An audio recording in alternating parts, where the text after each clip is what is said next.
사도행전 4장 13절부터 22절까지 말씀입니다.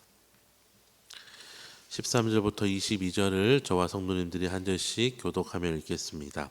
제가 먼저 읽겠습니다. 그들이 베드로와 요한이 담대하게 말함을 보고 그들이 본래 학문 없는 범인으로 알았다가 이상히 여기며 또 전에 예수와 함께 있던 줄도 알고 또 병나은 사람이 그들과 함께 서 있는 것을 보고 비난할 말이 없는지라 명하여 공회에서 나가라 하고 서로 의논하여 이르되 이 사람들을 어떻게 할까? 그들로 말미암아 유명한 표적 나타난 것이 예루살렘에 사는 모든 사람에게 알려졌으니 우리도 부인할 수 없는지라. 이것이 민간에 더 퍼지지 못하게 그들을 위협하여 이후에는 이 이름으로 아무에게도 말하지 말게 하자 하고 그들을 불러 경고하고 도무지 예수의 이름으로 말하지도 말고 가르치도 말라.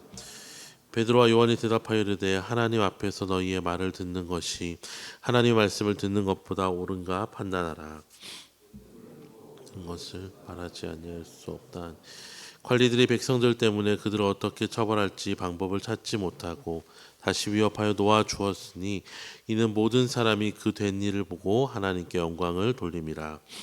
이 표적으로 병 나은 사람은 40여 세나 되었더라. 아멘. 수많은 종교 지도자들 앞에서 베드로가 담대하게 예수님을 선포한 이후에 종교 지도자들은 베드로와 요한의 증언에 당황하였습니다. 왜냐하면 베드로와 요한이 그토록 논리적이며 설득적인 요소를 갖추어서 얘기할 것이라고 생각하지 못했기 때문입니다. 그리고 당시의 모든 신문 기사의 일면을 장식하고도 남을 성전 문 앞에 있던 고침받은 사람이 바로 그들의 곁에 있었기에 종교 지도자들은 베드로와 요한을 함부로 어찌할 수 없었던 것입니다. 베드로와 요한을 내보낸 후에 이들은 어떻게 할지 고민하다가 민심을 무시할 수 없었기에 예수의 이름으로 더 이상 아무것도 하지 못하도록 결의하고 다시 베드로와 요한을 불렀습니다. 그리고 그들을 향하여서 앞으로는 예수의 이름으로 말하지도 말고 가르치지도 말라고 경고하였습니다. 마치 예수님을 십자가에 못 박아서 그들의 위협을 제거하려고 했던 것처럼 이번에는 베드로와 요한의 입을 막아서 그들의 안위를 지키려 했던 것입니다. 하지만 베드로와 요한은 이러한 명령 앞에서 담대함을 잃지 않았습니다. 오히려 그들을 향하여서 하나님 앞에서 너희의 말을 듣는 것이 하나님의 말씀을 듣는 것보다 옳은지 판단하라라고 되물으면서 우리는 보고 들은 것을 말하지 아니할 수 없다고 항변하였습니다.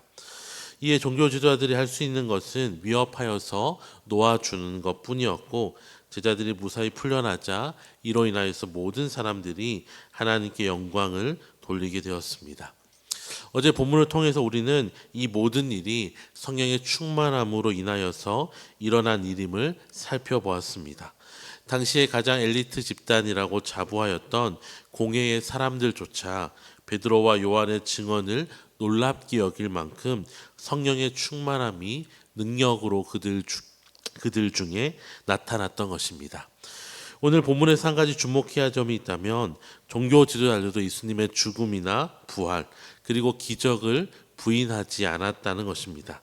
16절에 그들로 말미암아 유명한 표적 나타난 것이 예루살렘에 사는 모든 사람에게 알려졌으니 우리도 부인할 수 없다고 이야기하였습니다. 그런데도 불구하고 그들은 자신의 잘못을 뉘우치기는커녕 여전히 자신의 안위만을 걱정하여서 이를 위하여서 자신들이 한 일은 예수님의 이름으로 아무것도 하지 못하도록 베드로와 요한을 위협한 것입니다. 자신의 안위를 위하여서 한 일이 사실은 자신들을 구원에서 가장 먼 곳으로 이끄는 불행한 결과를 가져온다는 것을 스스로 가장 뛰어나다고 생각했던 이들은 미처 깨닫지 못한 것입니다. 하나님께서는 예수님을 죽였던 이 종교 지도자들에게도 다시 한번 베드로와 요한을 통해서 복음을 들을 수 있는 기회를 주시고 또 표적을 통하여서 예수님이 참된 구주이심을 증거하였지만 그들의 영적인 눈은 여전히 어두워서 계속해서 죄 가운데에서 떠나지 않게 된 것입니다.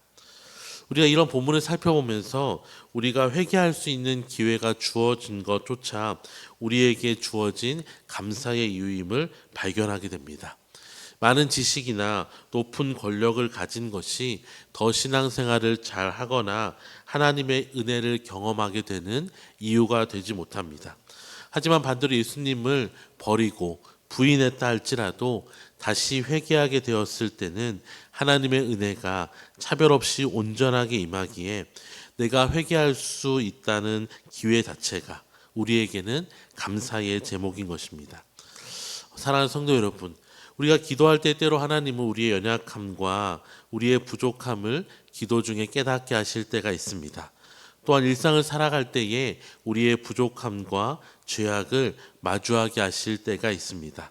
그것은 우리를 낙심케 하고 좌절하게 하며 정죄하고 무너뜨리고 벌하시려는 하나님의 계획이 아니라 우리로 하여금 하나님께로부터 오지 아니한 모든 것을 벗어버리고 거룩함으로 옷 입혀서 온전케 하시기 위한 하나님의 초대임을 기억하여야 합니다.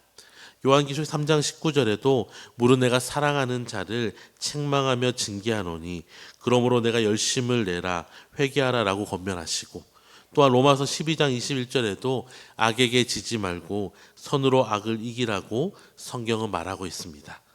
또한 로마서 1장 21절과 22절에서 기록하듯이 하나님을 알되 하나님을 영화롭게도 아니하며 감사하지도 아니하고 오히려 그 생각이 허망하여지며 미련한 마음이 어두워져 스스로 지혜 있다 하나 어리석게 될 수밖에 없었던 존재가 바로 저와 여러분이었지만 자격 없는 우리에게 감당할 수 없는 하나님의 풍성한 은혜가 부어졌음을 감사하며 오늘 이 아침에 성령의 충만하심을 구하실 때에 성령께서 우리를 거룩함과 성숙의 길로 이끌어 달라고 간구하시며 또 그렇게 하실 때에 순종함으로 반응하는 우리와 또 우리의 침산제일교회 되게 해달라고 기도하시는 저와 모든 성도님들 되시기를 주님의 이름으로 축원합니다.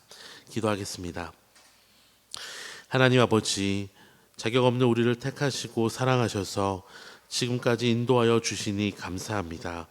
나의 가는 길 오직 그가 아시나니 그가 나를 단련하신 후에 내가 정금같이 나아가리라는 욥의 고백처럼 우리의 가는 길을 아시며 이끄신 하나님을 신뢰함으로 또한 순종함으로 이 신앙의 길을 걸어가게 하여 주시옵소서.